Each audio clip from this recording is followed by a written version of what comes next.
As a business person, I'm not doing anything to fight corruption because I don't think it stops with me. It stops with the government or the bodies put in place to stop corruption. I really don't have much to do to stop corruption. One way or the other, I'll just find myself being corrupt or participating in corruption. I'm trying to create awareness, educating community leaders on how they should handle their citizens with transparency, and just coming up with legal aid forums to create awareness. Ufisadi inaanza na mimi mwenyewe. Nikiatia sheria hiyo inaleta ufisadi irudi nyuma. La pili, nikiona mtu especially hapa Kisumu tuko na watu wa county. Kuna mtu anaweza kukuja kudai usuru. Na akifika usuru saa zingine imewekwa hata kama ni 100. Mtu anakuja anakuambia umpatie 50, akupatie risiti. Sasa ni jukumu langu nikataa kulipa nusu, nilipe full, nipigana na ufisadi. My personal responsibility is to find these avenues. When you find avenues where the corruption is happening, whether it's the Huduma centers, whether it's the government institutions, we have to raise our voice. I have to raise my voice, and every Kenyan has to do that. My personal contribution is 1, I have to be a law-abiding citizen. Number 2, I have to be responsible, even to learn as a good example and role model to the society. Kama mwana bodaboda, jambo la kwanza katika idara yangu ya bodaboda katika Uasin Gishu, ninajaribu sana kuelimisha wenzangu. Pili pia kama kuna jambo ambalo limefanyika, tunapenda kuripoti. I don't give out small whenever I'm asked by even the police officers.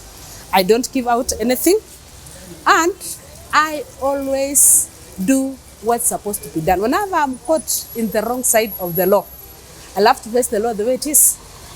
And I always speak about it. I always raise my voice. I always say this is wrong.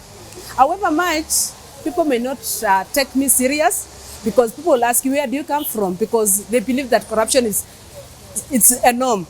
But for me, I just say no to it. However small it may be, I always stand with my integrity. Whether I'm seen by anybody, whether I'm not seen, I'll always say no. As an advocate of disability rights and inclusion and somebody who works with the communities, 1, it's empowering people to understand their human rights and also to understand their opportunities and to understand their rights when it comes to those opportunities.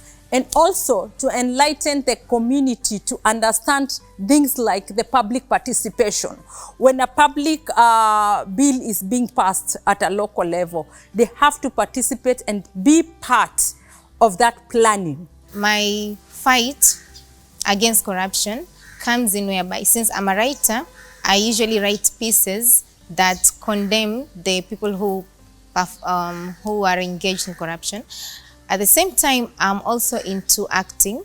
So we also have some drama and, let's say, series. There's a series I've worked on that is against embezzlement of funds. Yeah, so we are creating awareness to fight against it.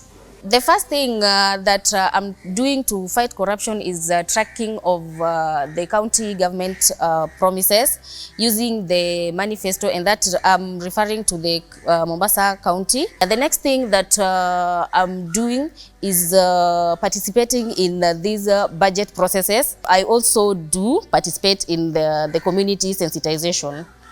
As an activist, I have a responsibility. First, not to promote corruption. Secondly, to assist culprits or to assist people who are involved in corruption, who are negatively affected by corruption, and at the same time to create awareness about this issue to the local community that I live in. Mimi mtu wa bodaboda napigana na ufisadi ile nikishikwa na polisi, niko na driving license, niko na insurance, polisi akinishika paka nipeleke tu kotini kwa sababu niko na kila kitu. Sasa kama atataka pesa nitamwambia mimi nipeleke ndani, nipeleke kotini.